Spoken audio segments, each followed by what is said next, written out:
नमस्कार विद्यार्थी मित्रांनो, मागच्या व्हिडिओमध्ये आपण 6व्या धड्याला सुरुवात केली होती आणि 1857च्या उठावाची कारणं आपण बघितली होती.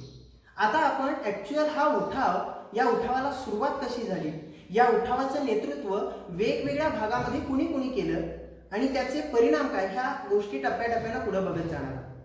तर आता आपण बघणार आहोत या भागामध्ये सुरुवातीला उठावाची सुरुवात केव्हा, कशी, कुठं झाली. तर उठावाची सुरुवात ही बराकपूरमध्ये जशी आपण झाली हे मागच्या व्हिडिओमध्ये बघितलं. मंगल पांडेनं सुरुवात केली. बराकपूरच्या पलटणीतल्या एका सामान्य शिपायानं मंगल पांडेनं मार्च 1857 मध्ये पहिल्यांदा उठाव केला आणि त्यानंतर बराकपूर पाठोपाठ लखनौ आणि मेरठ या दोन छावणींमध्ये सुद्धा जसजशी बातमी कळत गेली तशा पद्धतीनं उठाव झाले. लखनौ आणि मेरठमध्ये सुद्धा झाले. मग या उठावाचं नेमकं नेतृत्व कुठं कुठं कुणी कुणी केलं, तर पहिलं नाव आहे ते मुघल बादशाह बहादूर शाह. मुघल बादशाह बहादूर शाह याने काय केलं, तर हिंदी शिपायांनी, भारतीय सैनिकांनी दिल्लीवर पूर्णपणे वर्चस्व ठेवून मुघल बादशाहकडे काय केलं होतं, नेतृत्व दिलं होतं. दिल्लीवर पूर्णपणे आपलं वर्चस्व त्यांनी प्रस्थापित केलं होतं आणि मुघल बादशाह बहादूर शाह याच्याकडे नेतृत्व दिलं होतं. त्यावेळेला याच मुघल बादशाहानं शहनशाह-ई हिंदुस्तान, या मुघल बादशाह बहादूर शाहला शहनशाह-ई हिंदुस्तान अशी उपाधी देऊन त्याला काय केलं होतं, त्याच्याकडे नेतृत्व देण्यात आलं होतं. शहनशाह-ई हिंदुस्तान ही त्याला उपाधी लावून त्याच्याकडे मुघल बादशाहाकडे काय केलं होतं, हिंदी सैनिकांनी नेतृत्व दिलं होतं दिल्लीचं. त्यानंतर जनरल हडसन यानं काय केली, त्याला अटक केली. मुघल बादशाह बहादूर शाह याला जनरल हडसन या इंग्रज अधिकाऱ्याने काय केली, अटक केली आणि ब्रह्मदेशाला पाठवून दिली. कुठं, ब्रह्मदेश या ठिकाणी त्याला काय केलं, पाठवून दिलं. आणि त्यातूनच 1862 ला रंगून या ठिकाणी त्याचं काय झालं, शेवटी निधन झालं. 1862 ला निधन झालं. ठिकाण आहे रंगून. रंगून या ठिकाणी त्याचं काय झालं, निधन झालं, मुघल बादशाह बहादूर शाह याचं. त्यानंतर दुसरा नेतृत्व आहे ते म्हणजे कुंवर सिंग.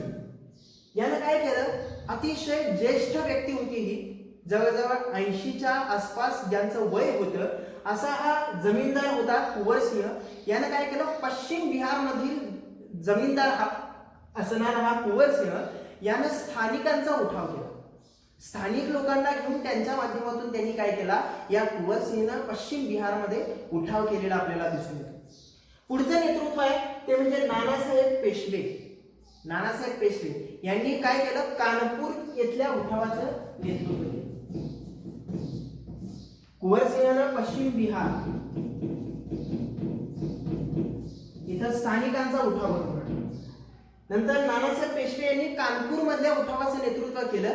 त्यावेळेला कॉलिन कॅम्पेल यानं काय केलं, नानासाहेब पेशवेंनी ज्या कानपूरचं नेतृत्व केलं तेच कॉलिन कॅम्पेल या इंग्रज अधिकाऱ्यांना कानपूर जिंकून घेतलं तिथं उठाव करून. आणि त्यावेळेला कॉलिन कॅम्पेलनं उठाव ज्यावेळेला कानपूरवर केला त्यावेळेला नानासाहेब पेशवे हे तिथून निघाले आणि नेपाळला गेले. कुठं गेले, नेपाळ या ठिकाणी निघून गेले.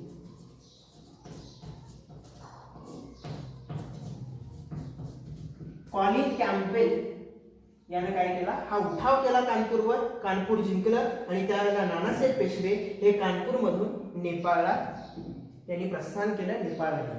यानंतर पुढचं नेतृत्व आहे ते म्हणजे तात्या टोपे.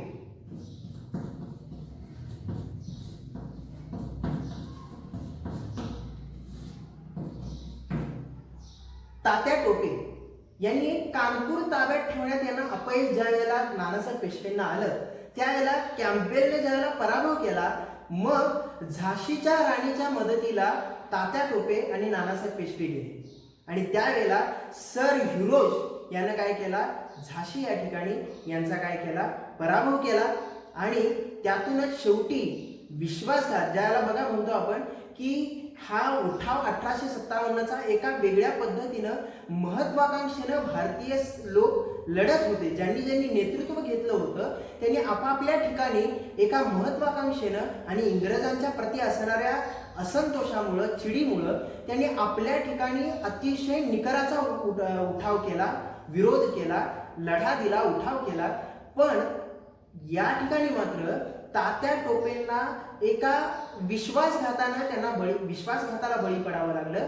ते म्हणजे ग्वालियरचा सरदार मानसिंग यानं काय केलं, तात्या टोपेंना विश्वासघातानं इंग्रजांच्याकडे काय केलं, सुपूर्द केलं.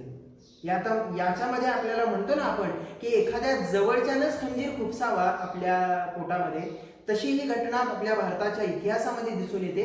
तात्या टोपेंना ग्वालियरचा सरदार मानसिंह यानं काय केलं, इंग्रजांच्या ताब्यात तात्या टोपेंना दिलं आणि त्यामुळं तात्या टोपे इंग्रजांच्या हाती लागले.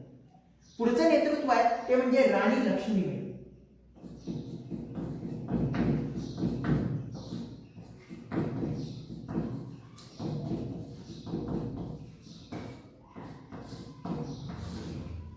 ज्यांची मेरी झाशी कभी नाही दूंगी ही आरोळी ज्यांच्या माध्यमातून आपल्याला इतिहासामध्ये ऐकायला मिळते, वाचायला मिळते, त्या म्हणजेच राणी लक्ष्मीबाई. यांनी आपलं झाशी हे नावाचं संस्थान इतक्या चांगल्या पद्धतीनं आपल्या ताब्यामध्ये ठेवलं होतं, एकदम चांगल्या पद्धतीनं तिथला कारभार चालू होता. पण लॉर्ड डलहौसी याचा जसा मगाशी मी उल्लेख केला की दत्तक वारस नामंजूर या कारणाखाली लॉर्ड डलहौसी यानं राणी लक्ष्मीबाईंच्या झाशी या संस्थानावर काय केला होता, डोळा ठेवला होता. आणि याच्याच माध्यमातून तात्या टोपे, नानासाहेब पेशवे ज्यावेळेला राणी लक्ष्मीबाईंच्या मदतीला गेले त्यावेळेला या तिघांनी आपल्या नेतृत्वाखाली झाशी संस्थान टिकवून ठेवण्यासाठी, आपल्याकडे ठेवण्यासाठी निकराचा लढा दिला. पण सर ह्युरोज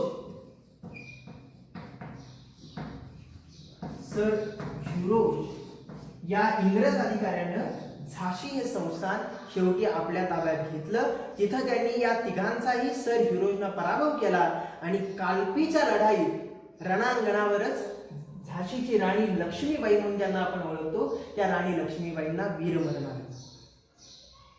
असं हे अतिशय महत्वाकांक्षी नेतृत्व भारतीयांनी आपल्या पदरी बाळगली होती आणि या नेतृत्वांनी भारत संपूर्ण इंग्रजांना सहजासहजी कुठल्याही परिस्थितीत कोणीही शरण गेलं नाही किंवा सहजासहजी कोणताही भाग इंग्रजांना हिसकावून घेता आला नाही.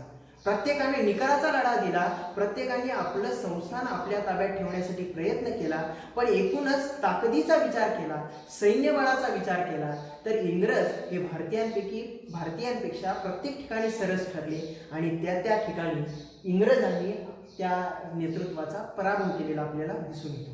याशिवाय अन्य ठिकाणीचं नेतृत्व आपण जर बघितलं तर अवध नावाचं जे एक संस्थान होतं तिथं बेगम हजरत महल यांच्याकडे ते संस्थान होतं. पण त्या ठिकाणी सुद्धा इंग्रज अधिकाऱ्यांनी अराजकता, अशांतता हे कारण पुढे करून ते संस्थान सुद्धा इंग्रजी साम्राज्याला एकछत्री अंमल निर्माण करण्यासाठी इंग्रजी साम्राज्याला ते सुद्धा जोडून घेतले. म्हणजे आपल्याला लक्षात येतं की इंग्रजांनी एक संस्थान हे आपल्या इंग्रजी साम्राज्याला जोडलं आणि आपलं इंग्रजी साम्राज्य बलाढ्य करण्याचा प्रयत्न केला.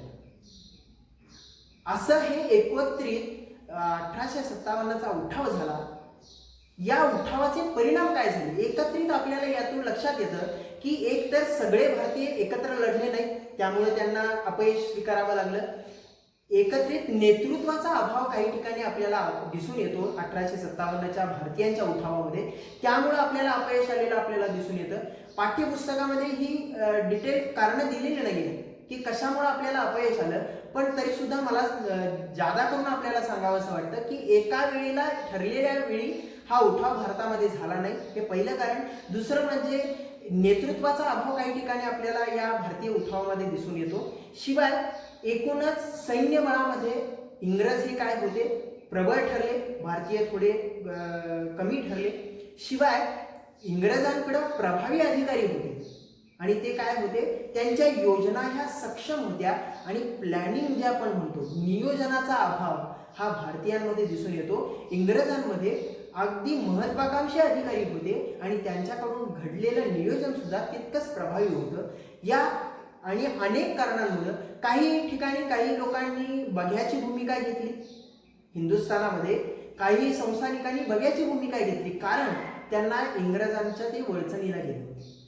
त्यामुळं काही लोकांनी भारतामध्ये यामध्ये अति सहभाग घेतला नाही, काहींनी बघ्याची भूमिका घेतली आणि त्यामुळं भारतीयांची या उठावामध्ये ताकद कमी पडली आणि त्यामुळं रिझल्ट असा निकाल आपल्याला सोसावा लागला, तो म्हणजे या उठावामध्ये पराभव स्वीकारावा लागला भारतीयांना. आता या उठावाचे परिणाम काय झाले ते आपण बघू.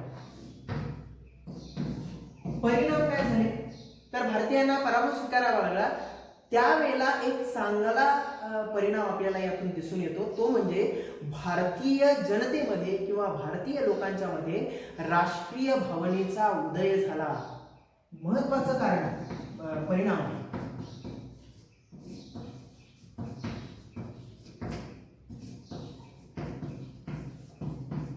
राष्ट्रीय भावना जागृत झाली म्हणजे काय, मी भारताचा, भारत माझा, माझा भारत हा माझा देश आहे, तो देश परकीयांच्या ताब्यात असता कामा नये. ज्यांनी आपल्याच देशात येऊन आपल्या देशावर हक्क गाजवत आहेत त्यांना आता आपण काही पण करून यांना आपल्या देशातून हकलवून लावलं पाहिजे.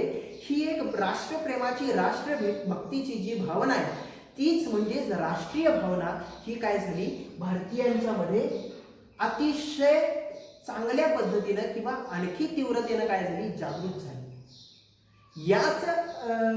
याचा दुसरा परिणाम म्हणजे राणीचा जाहीरनामा.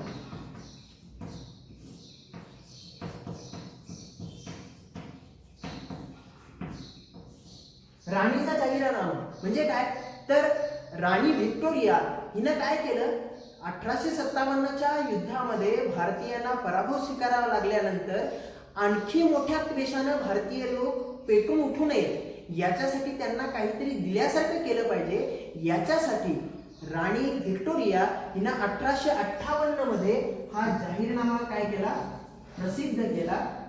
या जाहीरनाम्यामध्ये नेमकं काय होतं तर भारतीयांचा असंतोष आता आपल्याला दूर केला पाहिजे, हा मूळ उद्देश हा जाहीरनामा प्रसिद्ध करण्यामागे राणी व्हिक्टोरियाचा होता.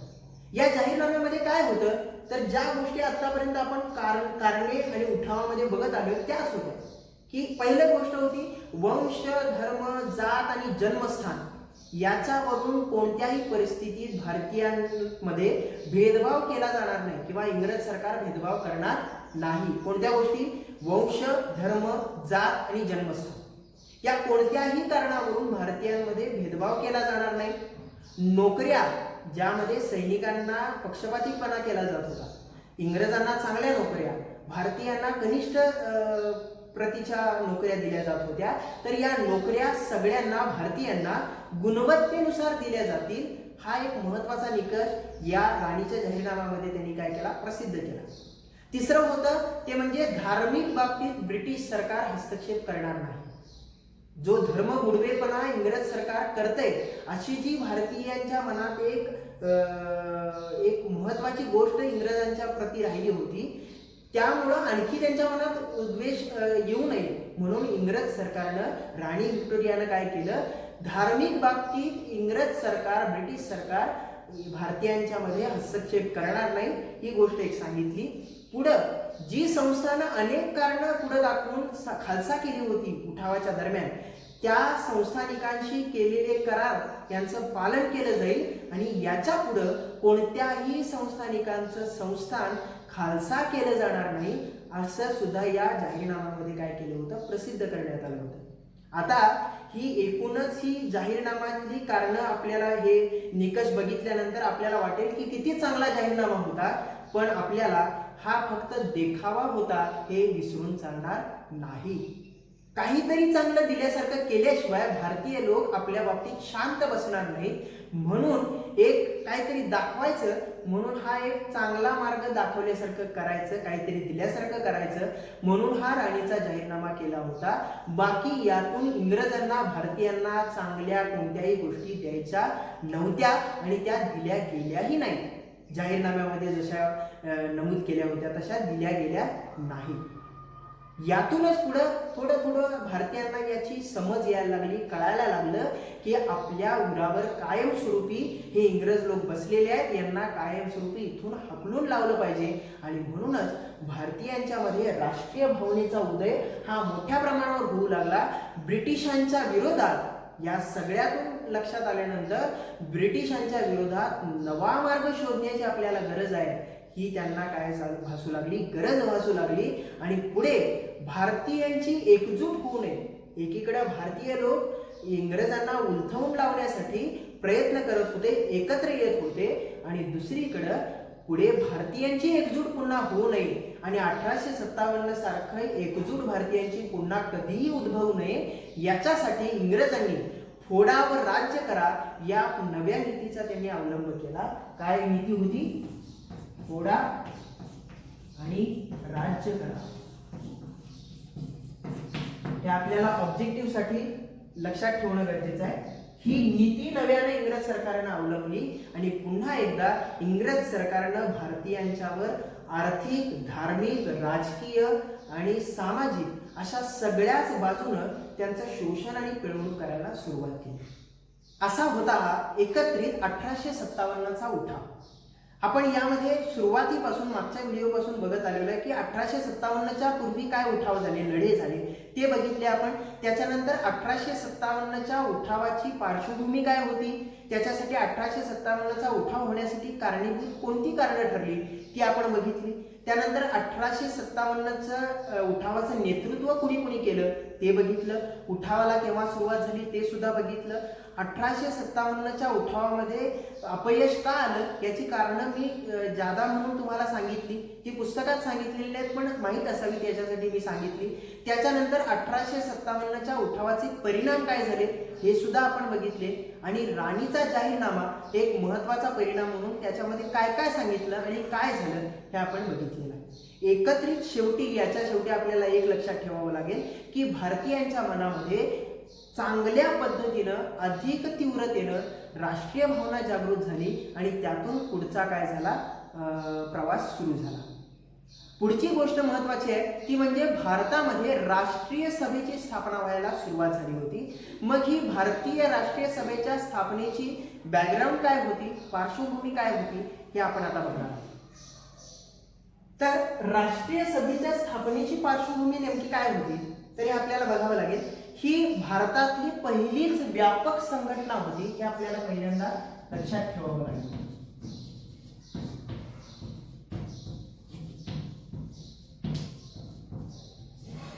पहिलीच व्यापक संघटना म्हणून राष्ट्रीय सभेकडे बघितलं जातं. भारताची पहिली व्यापक संघटना होती. मग या स्थापनेच्या पूर्वी काय काय गोष्टी घडल्या, कोणकोणत्या असोसिएशन भारतामध्ये निर्माण झाल्या आणि त्यातून मग नंतर राष्ट्रीय सभा स्थापन झाली हे आपण बघणार आहोत. त्या कोणत्या असोसिएशन, सोसायटी स्थापन झाल्या आणि त्याचं साल काय किंवा कोणी केल्या हे थोडक्यात आपण बघणार आहोत. पहिली आहे लँड होल्डर्स असोसिएशन.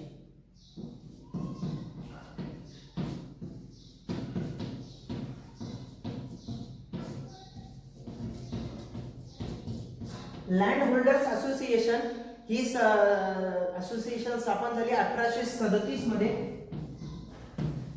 ही केली द्वारकानाथ टागोर. द्वारकानाथ टागोर यांनी 1837 मध्ये लँड होल्डर्स असोसिएशन स्थापन केली. पुढचं आहे ती म्हणजे British India society.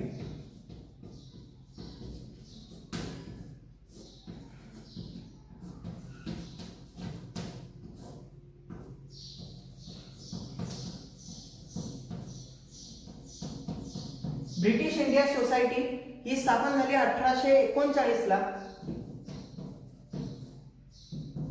Raja Rammohan Roy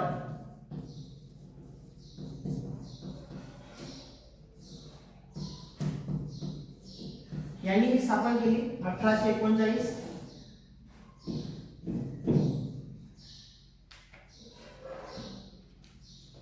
तिसरी पुढची सोसायटी आहे ती म्हणजे बंगाल ब्रिटिश इंडिया सोसायटी. लक्षात ठेवायला सोपं आहे, British India society.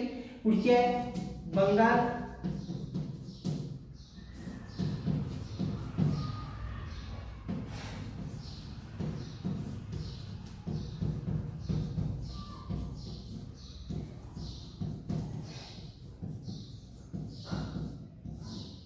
Bengal British India society ही स्थापन केली. त्यांचं नाव आहे George Thompson.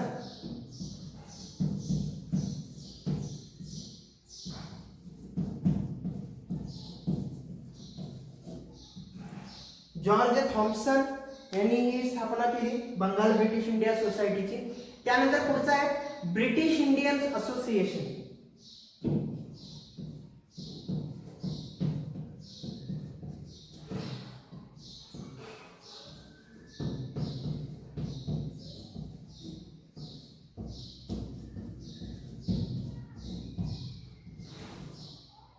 British Indian association पुढची असोसिएशन आहे.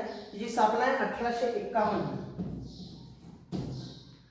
1851 ला ही स्थापन झाली. त्यानंतर मद्रास नेटिव्ह असोसिएशन सुद्धा आहे.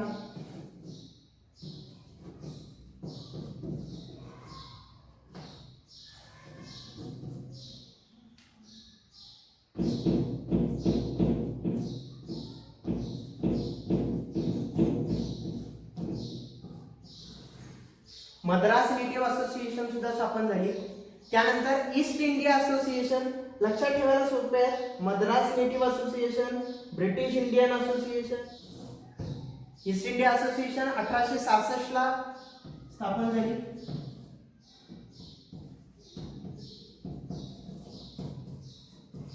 दादाभाई नौरोजी आणि व्योमेशचंद्र बॅनर्जी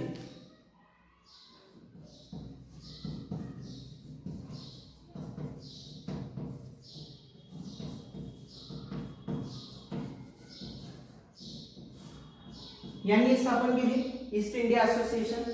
पुढचं आहे ती म्हणजे इंडियन असोसिएशन नुसती.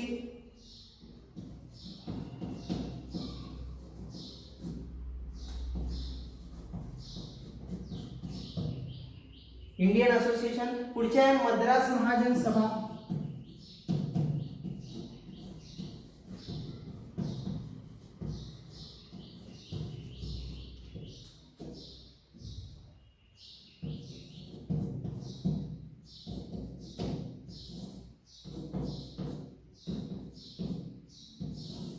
पुढची आहे ही मद्रास महाजन सभा 1884 ला स्थापन झाली. आणि लास्टची आहे बॉम्बे प्रेसिडेन्सी असोसिएशन.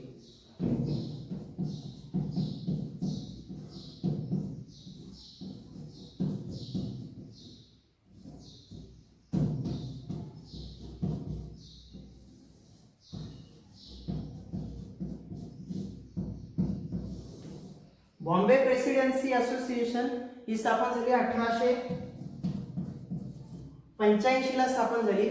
न्यायमूर्ती काशीनाथ तेलंग आणि फिरोजशाह मेहता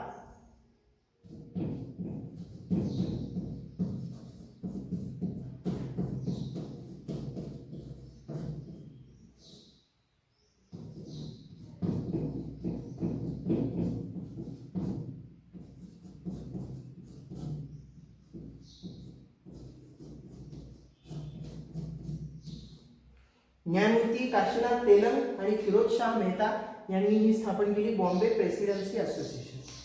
ही राष्ट्रीय सभेच्या स्थापनेच्या आधी निर्माण झालेल्या असोसिएशन सोसायटी आहे. या आपल्याला फक्त ओव्हरलुक करायचं आहे. काही टेन्शन घेण्याची गरज नाही. यातलं एखादं आलं तर ऑब्जेक्टिव्हला येईल. पण काही ठिकाणी काहींची साल दिलेली नाहीये किंवा काहींच्या स्थापनेमध्ये कोण नेमका आहे ते सांगितलेलं नाही.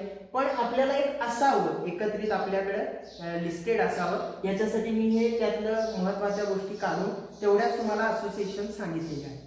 आणि याचा पुढचा मात्र भाग महत्त्वाचा आहे जो आपल्याला लक्षात ठेवावा लागणार आहे. ती म्हणजे भारतीय राष्ट्रीय सभेची स्थापना ती कशी झाली, कोणी केली आणि त्यातून नेमका कोणते गट निर्माण झाले, त्यांनी काय आपली विचारसरणी विचारधारा अवलंबली हे आपण बघणार आहोत पुढच्या व्हिडिओमध्ये. तोपर्यंत अजूनही कोणी माझं यूट्यूब चॅनल जर सबस्क्राईब केलं नसेल तर नक्की सबस्क्राईब करा.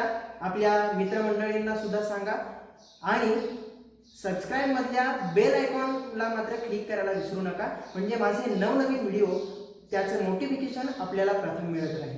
भेटूया पुढच्या व्हिडिओमध्ये. नवीन भागासह भारतीय राष्ट्रीय सभेच्या स्थापनेकडे आपण वळणार आहोत. धन्यवाद.